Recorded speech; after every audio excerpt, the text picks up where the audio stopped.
Bueno, alabado sea Jesucristo, bienvenidos a esta nueva sesión de la Escuela de Contemplación, a los que se conectan a través de las redes sociales. Bueno, empecemos con una oración.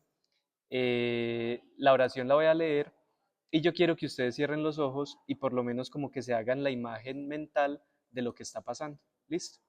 En el nombre del Padre, del Hijo y del Espíritu Santo. Amén. Altísimo, omnipotente, buen Señor, tuyas son las alabanzas, la gloria y el honor y toda bendición. A ti solo, Altísimo, corresponden, y ningún hombre es digno de pronunciar tu nombre. Loado seas, mi Señor, con todas tus criaturas, especialmente el Señor hermano Sol, el cual es el día, y por el cual nos alumbras, y es bello y radiante, con gran esplendor. De ti, Altísimo, lleva significación. Loado seas, mi Señor, por la hermana luna y las estrellas. En el cielo las has formado, claras y preciosas y bellas. Loado seas, mi Señor, por el hermano viento y por el aire y el nublado y el sereno y todo tiempo, por el cual a tus criaturas da sustento. Loado seas, mi Señor, por la hermana agua, que es muy útil y humilde y preciosa y casta. Loado seas, mi Señor, por el hermano fuego, por el cual alumbras la noche y es bello y alegre y robusto y fuerte. Loado seas, mi Señor, por nuestra hermana la Madre Tierra, que nos sustenta y gobierna y produce distintos frutos con flores de colores y hierbas. Loado seas, mi Señor, por los que perdonan por tu amor y sufren enfermedad y tribulación. Bienaventurados aquellos que la soportan en paz, porque por ti, Altísimo, coronados serán. Loado seas, mi Señor, por nuestra hermana la muerte corporal, de la cual ningún hombre vivo puede escapar. Ay de aquellos que mueran en pecado mortal. Bienaventurados los que encontrará en tu santísima voluntad, pues la muerte segunda no les hará mal. Load y bendecid a mi Señor, y dadle gracias, y servidle con gran humildad. Amén. Bueno, esta oración se conoce como el Cántico de las Criaturas, que fue compuesto por San Francisco de Asís. Y pues la quise traer para empezar esta sesión de la Escuela de Contemplación, porque hoy vamos a hablar de la creación y cómo un contemplativo se relaciona con la creación. Eh, Antes de empezar, yo quisiera que vinieran tres personas, así voluntarios, a un dibujito. Sí, una, otra persona. Lady, listo, gracias. Y Sandra también, listo. Dios les pague. Bueno, entonces se van a hacer por allá. Ay, mientras yo le voy dando las indicaciones a la primera persona, para que la haga aquí.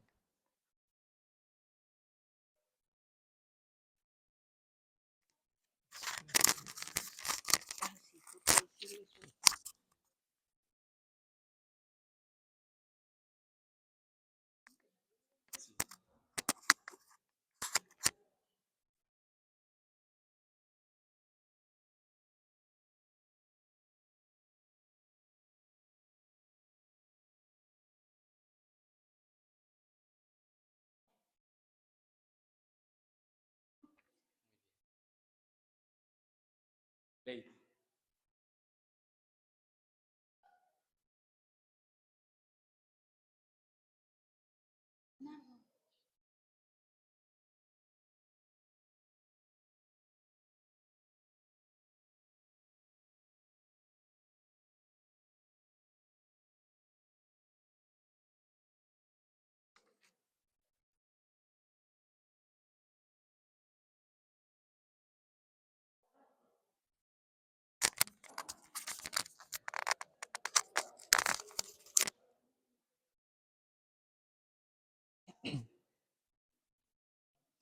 Muy bien.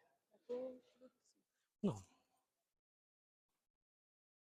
Bueno, ese ejemplo porque los puse a dibujar una cosa en específico. Y a las 3 las puse a dibujar un árbol. Entonces vamos a ver los dibujos. Este es el primero, para que lo vean por ahí. Los de la transmisión también, por acá. Listo. Este es el primer dibujo de árbol. Este es el segundo. Por aquí la transmisión y por aquí. Listo. Y este es el tercer árbol.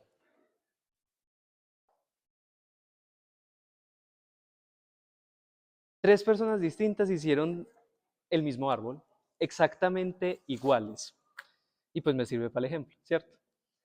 Porque en el mundo hay 73.000 especies de árboles distintas. 9.000 no las conocemos. Yo no sé cómo hicieron pues la cuenta de que son 73.000 y faltan 9.000 por descubrir, pero bueno, eso hacen los científicos. Y nosotros, tres personas completamente distintas, de distintos ambientes, dibujaron el mismo, ¿cierto? Entonces, aquí yo quiero recalcar que es una cosa que yo pues hace mucho rato he dicho, y es que Dios por naturaleza es creativo. Vea que nosotros tres hicimos un mismo árbol y Él, uno solo, es capaz de crear 73.000, ¿cierto? Entonces, eso como para animarlos a que la creación es algo maravilloso, que cada uno de nosotros nos deberíamos dar como la tarea de conocer verdaderamente qué es la creación y cómo nos debemos comportar con ella. Entonces, lo primero para decirles es que la creación es el comienzo de la historia de la salvación y también es el final. Y ese inicio y ese final de la creación culminan en la misma persona, que es Cristo. Por eso toda la creación, desde su origen, en su transcurrir y en su final, es netamente cristocéntrica. Está hecha en Cristo, por Cristo y finaliza en Cristo, ¿cierto? ¿Qué es lo que nos dice el apóstol San Pablo en la carta a los Colosenses cuando dice que por Él, en Él y para Él, todo fue creado por Él, en Él y para Él? Y ahí Él nos está dando tres claves demasiado importantes para nosotros, tratar de entender la creación y relacionarlos con ella. Cuando dice por Él, está diciendo que Jesús, que Cristo, tiene una actitud co-creadora junto con el Padre y el Espíritu Santo, ¿cierto? Bien. Cuando dice en Él, es que Jesucristo, resucitado, glorioso y ensalzado, es el modelo finalizado de la creación. O sea, ahí es donde toda la creación se mueve, a llegar a un Jesucristo glorioso. Que ahí es lo que como que más o menos medio se atisba en el Génesis cuando dice creados a imagen y semejanza. Hagamos al hombre a nuestra imagen y semejanza. Es porque Dios creó el modelo del hombre en Cristo resucitado y glorioso. Y viendo ese modelo, creó el resto de las cosas, para que todas esas cosas llegaran a ese punto final. Y finalmente, para Él. Y es que la finalidad última de toda la creación, de nosotros acá, de los que están en la transmisión, y de las montañas, los pajaritos y esas nubes, es llegar a un Jesucristo glorioso y exaltado por el Padre a su diestra, que es capaz de recapitular en sí todas las cosas. O sea, Jesús es el origen, es el medio por el cual y es el final al que toda la creación va a llegar. O sea, toda la creación es cristocéntrica. Camina hacia Cristo, vive su dimensión crística y la salvación va a ser el término de todo lo creado. Esta creación es, o sea, si la salvación en Cristo en la cruz es uno de los mayores muestras de amor de Jesús, del Padre, de Dios, la creación es el segundo, porque es una donación completamente gratuita. Dios no necesitaba crear nada para ser más glorioso, para ser más poderoso, para ser más, yo qué sé, feliz. O sea, Dios no necesitaba de esto y aún así lo crea. Y lo crea pensando justamente en el final. O sea, Dios crea el universo pensando en la salvación y en la redención del género humano. Entonces es una donación completamente de un amor libre, gratuito, casto y radical. Y Dios crea para manifestar la gloria que hay en sí mismo y para manifestar el amor que hay en sí mismo a todas las criaturas, ¿cierto? Muy bien. Ya habiendo pasado de esta parte introductoria, yo les quiero dar como una clave de lectura de la creación a la que he llegado, y es que Dios crea como quien es. O sea, Cuando cuando un hombre construye una silla, la construye conforme a las necesidades que tiene, ¿cierto? Entonces, que la cadera se dobla de una manera, que las rodillas se doblan de otra. Entonces, mirando cómo se dobla, pues el hombre crea una silla, ¿cierto? Lo mismo es Dios, o sea, Él crea como quien Él es. Y para eso me voy a servir de San Juan de la Cruz. En el Cántico Espiritual es una lectura un poco no muy ortodoxa que les voy a hacer, pero bueno, por lo menos entra. Que él dice en la canción 14: Mi amado las montañas, los valles solitarios nemorosos, las ínsulas extrañas, los ríos sonorosos, el silbo de los aires amorosos. Lo vuelvo a repetir. Mi amado las montañas, los valles solitarios nemorosos, las ínsulas extrañas, los ríos sonorosos, el silbo de los aires amorosos. Te resulta que cuando él empieza a explicar eso, pues porque uno lo lee y uno, ay, sí, qué bonito, pero ¿qué dice? Entonces él dice que cuando él dice que mi amado las montañas, él dice, las montañas son altas, abundantes, anchas, hermosas, graciosas, floridas, olorosas. Todo eso es Dios, ¿cierto? Es alto, es grande, es oloroso, es bello, es potente. Por ejemplo, cuando habla de los valles, dice que los valles son quietos, amenos, frescos, que dan recreación, deleite, refrigerio y descanso. Que eso es Dios, ¿cierto? Entonces Dios crea como quien es. Por eso cuando uno mira la creación, mirando la creación puede encontrar pistas de Dios. Ah, estas montañas tan grandes, ve, o sea, si Dios las hizo es porque Dios es grande, ¿cierto? Una flor muy colorida, ve tan bonito y tan bien hecha. Si esto es así, es porque Dios es así. El pétalo de una rosa es muy suave, pues eso nos lleva a pensar que Dios es suave, ¿cierto? Porque Él crea como quien es. Es decir, que Dios crea según sus dones, sus virtudes, sus atributos y sus propiedades, ¿cierto? Muy bien. Y en la canción 5 del Cántico Espiritual, Él dice que Dios, mil gracias derramando, pasó por estos sotos con presura, y yéndolos mirando, con sola su figura, vestidos los dejó de hermosura. Entonces dice que Dios creó todas las cosas con gran facilidad y brevedad, y en ellas dejó algún rastro de quien Él era, dotándolas de innumerables gracias y virtudes, hermoseándolas con admirable orden, y esto todo haciéndolo por la sabiduría suya, por quien las crió, que es su Hijo unigénito, ¿cierto? Que eso concuerda completamente con lo que acabamos de decir de San Pablo, ¿cierto? Que Jesús tiene una actividad co-creadora, que Él es el modelo y que Él es el fin de la creación, ¿cierto?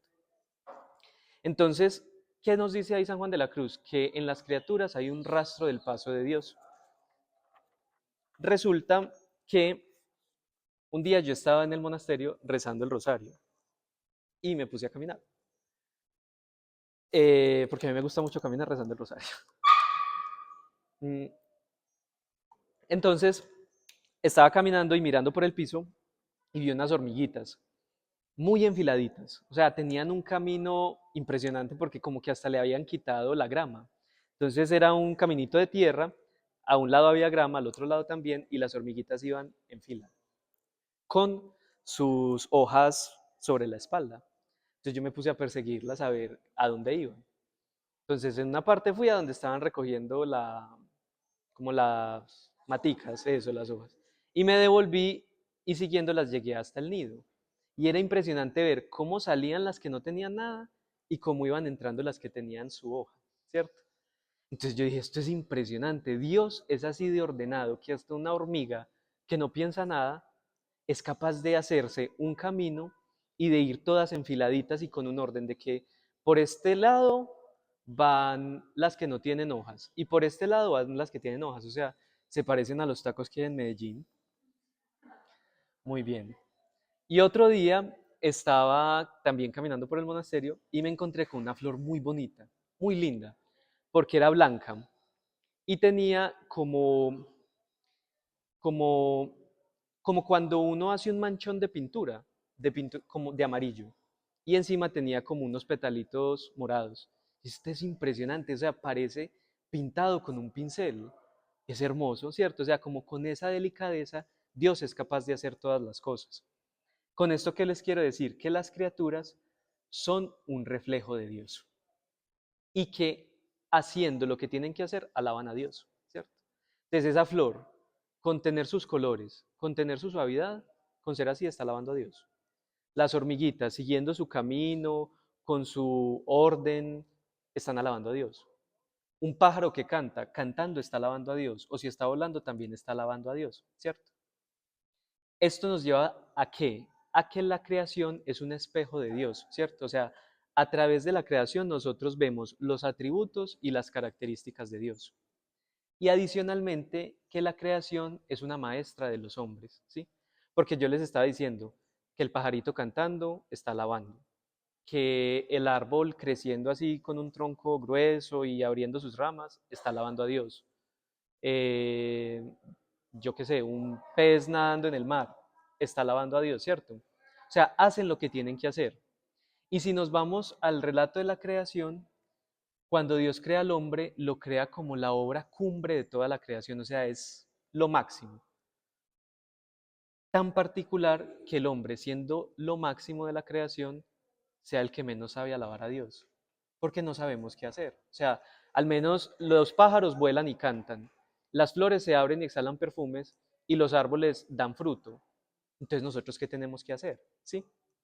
Ahí es cuando yo los invito a que la acción propia, innata del hombre, para alabar a Dios es hacer su voluntad. O sea, nadie más puede hacer su voluntad. El pájaro, por mucho que huele, alaba a Dios, pero no es capaz de hacer la voluntad de Dios. El hombre sí. Y esa es la manera como el hombre, en, sumergido en la creación, es como alaba a Dios, ¿cierto? ¿Gracias a qué? Al discernimiento. Bien.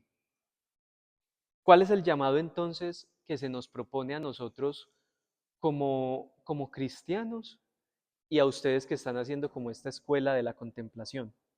A cuatro cosas muy sencillas.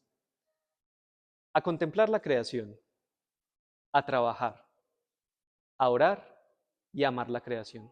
En esas cuatro cosas, el hombre hace lo que tiene que hacer sumergido en la creación. ¿Para qué? Para reconocer en toda la creación la huella, o este término que me gusta más, la impronta de Dios, ¿cierto? Y administrarla de una manera responsable. Resulta que hace algunos días tuve la posibilidad de ir a un pueblito que se llama El Carmen de Viboral, en el oriente antioqueño. Y allá estuve haciendo cerámica, arcilla, porque pues para los que no saben, el Carmen de Viboral pues es, pues es la tierra de la cerámica aquí en Antioquia, ¿cierto? Entonces cuando estaba yo moldeando un pedacito de arcilla, yo le estaba intentando como dar una forma circular, pero veía que cada vez que le pasaba el dedo, le quedaba el rastro de mi dedo, ¿cierto? O sea, y yo intentándoselo quitar y yo me mojaba y yo otra vez lo intentaba suavizar, pero siempre le quedaba como el rastro de mi dedo sobre la arcilla fresca. Lo mismo hizo Dios, ¿cierto? Cuando Él creó todas las cosas, les dejó el rastro de sus huellas en cada cosa. O sea, cada uno de nosotros tiene un rastro de Dios innato en sí, que es común a todos e individual en cada uno de nosotros. Y no solamente nosotros los humanos, sino toda la creación tiene rastros de Dios. Entonces lo bacano es cuando nosotros, de una manera activa, los queremos buscar, ¿cierto? Porque ahí, buscando esos rastros de Dios, nos estamos acercando cada vez más a purificar nuestro corazón y a mirar la creación como la mira Dios. Muy bien. Entonces vamos a empezar a hablar de la contemplación. Resulta que cuando yo me pregunté como que, o sea, uno cómo explica qué es contemplar la creación, aparte de decir como que es mirar la creación, ¿cierto? Entonces me encontré con un salmo muy bonito, que es el Salmo 103, que se llama Esplendores de la creación. O sea, eso ya desde un principio nos tiene que hablar, ¿cierto? No se los voy a leer todo porque es un poquito largo, pero les voy a leer como pequeños fragmentos de él. Y empieza diciendo, bendice alma mía Yahvé, Yahvé Dios mío, qué grande eres. Vestido de esplendor y majestad, te arropa la luz como un manto. Como una tienda extiendes el cielo. Riegas los montes desde tu alta morada. Con la humedad de tus cámaras saturas la tierra. Haces brotar hierba para el ganado y plantas para el uso del hombre. Creó la luna para marcar los tiempos y el sol que conoce su ocaso. Mandas la tiniebla y cae la noche cuando rondan las fieras del bosque. Los leoncillos rugen por la presa y reclaman a Dios su alimento. Cuando sale el sol se recogen y van a echarse en sus guaridas. La gente sale a su trabajo para su faena hasta la tarde. Gloria a Yahvé por siempre. En sus obras Yahvé se regocije. El que mira a la tierra y tiembla, toca a los montes y humean. O sea, es espectacular. Yo solamente aquí le saqué unas partecitas, pero vean que en este salmo el salmista lo que está haciendo es efectivamente contemplar la creación y todo le está hablando de Dios, de que Dios es el que riega los montes y de ahí salen los manantiales, de que Dios con la lluvia es el que hace que crezca la hierba para los animales y para el hombre, de que Dios es el que mueve los astros en el cielo. O sea, no está cogiendo las cosas por como adrede o espontáneamente, sino que todo lo está enmarcando en Dios, porque Dios es el que va actuando en su creación. Dios la creó en un principio, pero Él sigue operante y nos invita a nosotros a unirnos a esa operación continua de Dios. Muy bien. Dice San Agustín que cuando el alma mira la creación, ella misma se pregunta, ¿quién la hizo? Y a través de esa pregunta dirige el corazón hacia Dios, ¿cierto? Porque es que cuando nosotros efectivamente empezamos a mirar las cosas con detalle, nosotros decimos, wow, o sea, impresionante cómo funciona todo, que los cambios de estaciones, entonces que las aves migratorias y que la migración en el mar y que un montón de cosas, o sea, ¿cómo ocurre eso? ¿Quién lo hizo? ¿Quién se lo pensó y quién lo ideó para que fuera tan perfecto, ¿cierto? Entonces, cuando el alma se pregunta, ¿quién lo hizo? Cada vez más va llegando a Dios. San Gregorio de Niza dice que la naturaleza es el libro abierto de Dios y que meditar en las maravillas de la creación conlleva al hombre a una conversión del corazón, ¿cierto? Que eso es lo más importante. Y convirtiendo el corazón es capaz de ver la gloria divina. O sea, vean lo impresionante que les estoy diciendo, que con tan solo contemplar la creación, nuestro corazón se está transformando. Y a través de esa transformación estamos siendo capaces de ver a Dios y ver su gloria. Ya aquí de una manera un poco velada en sus criaturas, pero de todas maneras es su gloria. Y les doy esta cuñita, que San Isidoro de Sevilla dice que al contemplar la creación, el hombre se hace semejante a Dios y cumple su tarea de deificación. Y esto no es mentira. Si nos vamos al Génesis, después de que Dios hace como un día de la creación, ¿cuál es el estribillo que termina? Y vio Dios que era bueno. Siempre Él está viendo que era bueno. O sea, ¿qué es lo que está haciendo Dios en el acto de la creación? Mirar. Entonces, cuando el hombre mira la creación, está haciendo lo mismo que hizo Dios, que hace Dios. Cuando es operante en la creación, entonces se deifica. Y Juan Pablo II nos dice que conocer la naturaleza no es solamente algo netamente científico, sino que es algo teológico, que nos conduce al conocimiento de Dios. O sea, que saber que son 73.000 árboles en la faz del planeta no es algo científico, sino que es también algo que nos lleva a la teología, al conocimiento de Dios. Muy bien. Y un contemplativo, porque generalmente se dice que los contemplativos se encierran porque les da miedo el mundo, y no. Un contemplativo no cierra los ojos a la belleza del mundo, sino que los vuelve a abrir. Y los vuelve a abrir para descubrir que en la creación está la palabra de Dios concretizada. Porque cuando Dios dijo, haya luz, y hubo luz, cuando el contemplativo vuelve a abrir los ojos, efectivamente se da cuenta, hay luz. Y es capaz de decir lo que dice el salmista, Dios mío, la luz te envuelve como un manto. ¿Sí? Muy bien. Entonces esa es la primera parte, la contemplación. Luego viene el trabajo, ¿cierto? En el Génesis 1:28, Dios le dice al hombre, sed fecundos y multiplicaos, henchid la tierra y sometedla. Entonces ya muchas personas como que les cuesta escuchar la palabra someter, porque piensan que es como ser tiránico y déspota con la creación y yo hago lo que se me dé la gana, pero no. Cuando Dios le dice al hombre, somete la creación, Él le está dando un atributo regio. Cuando digo atributo regio, es un atributo real, de príncipes. Porque no es que se trate de que el hombre explote la creación como le parezca, sino que Dios le está diciendo que se comporte como un buen rey con la creación.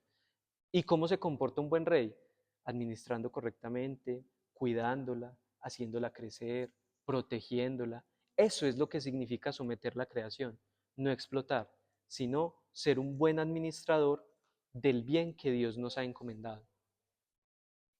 Y también, adicionalmente a esa tarea del cuidado, Él nos dice trabajar, ¿cierto?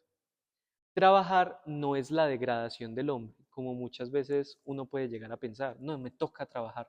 No, es una imitación del Creador, porque Jesús en el Evangelio de Juan dice, mi Padre siempre está trabajando. Y también Jesús estaba llamado a lo mismo.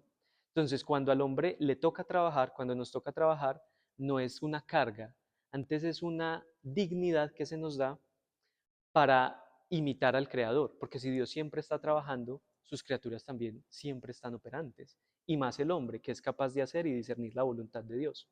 Entonces el trabajo es ese compartir la continua actividad creadora de Dios en el mundo. Es una dignidad impresionante.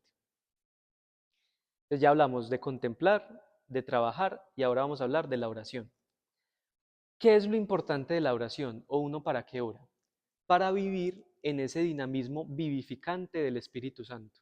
Y cuando digo dinamismo vivificante del Espíritu Santo, yo me refiero a que el Espíritu Santo en nosotros hace dos cosas. Conducirnos a una oración de relación con el Señor íntima y a la formación de comunidad, ¿cierto?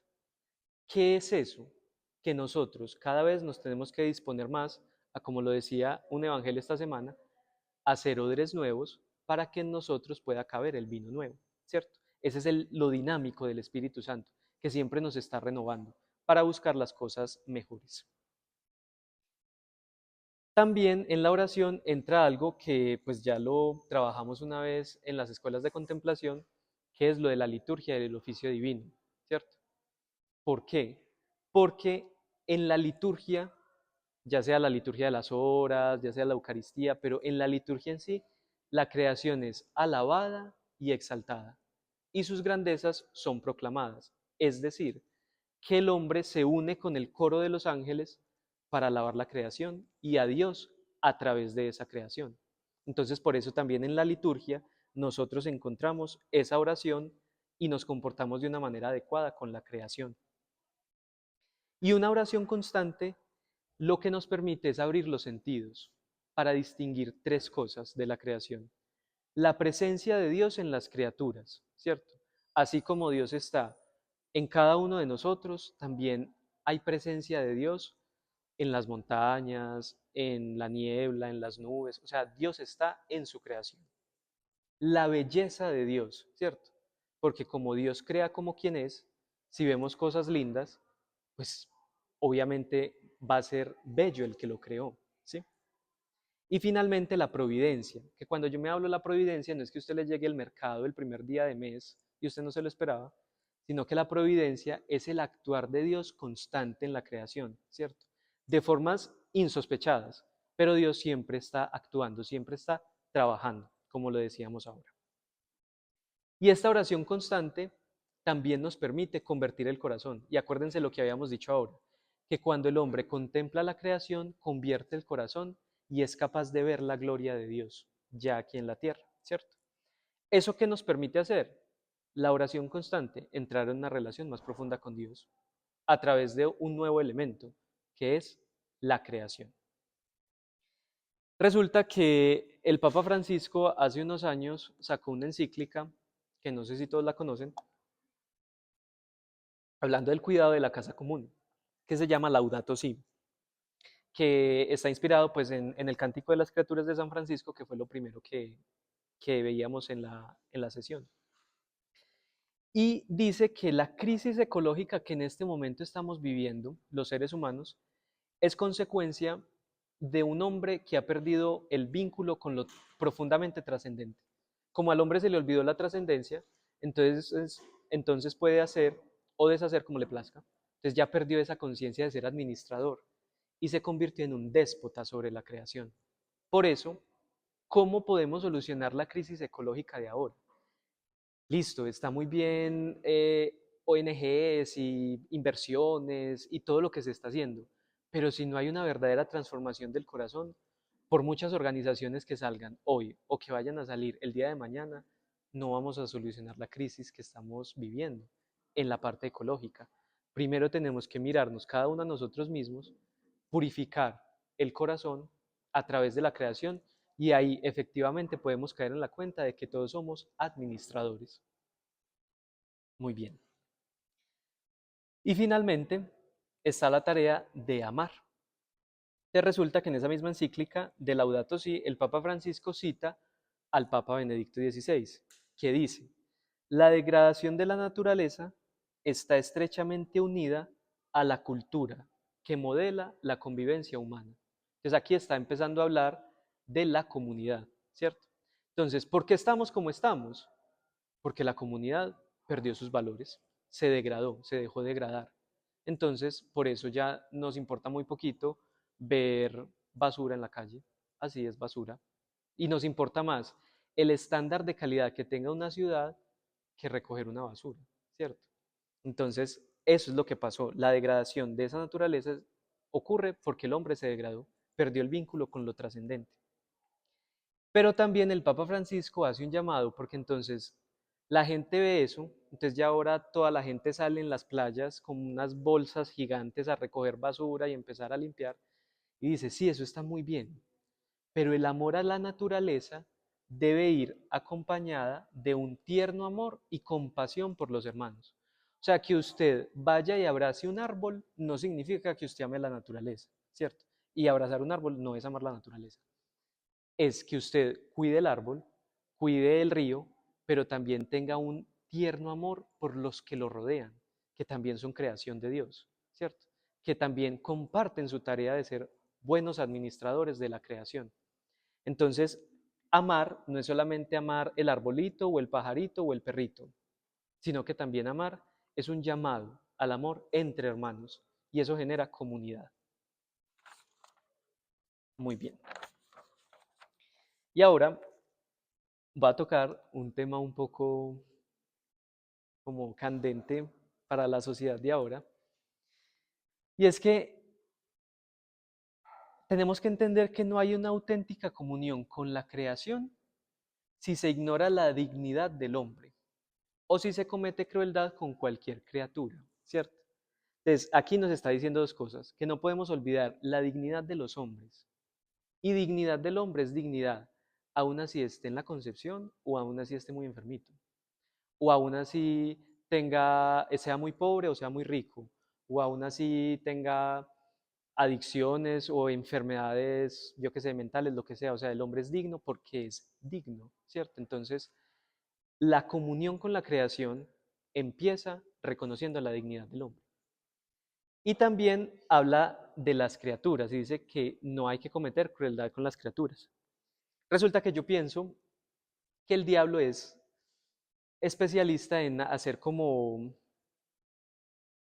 caricaturas de las cosas, ¿cierto? Entonces, Dios nos propone un camino central y el diablo hace una criatura que se vaya o a un extremo o hacia el otro, ¿cierto? Entonces, hablando con las criaturas, con los animales, con la crueldad. Resulta que me fui al catecismo de la Iglesia Católica y en el numeral 2418 dice que es contrario a la dignidad humana hacer sufrir inútilmente a los animales.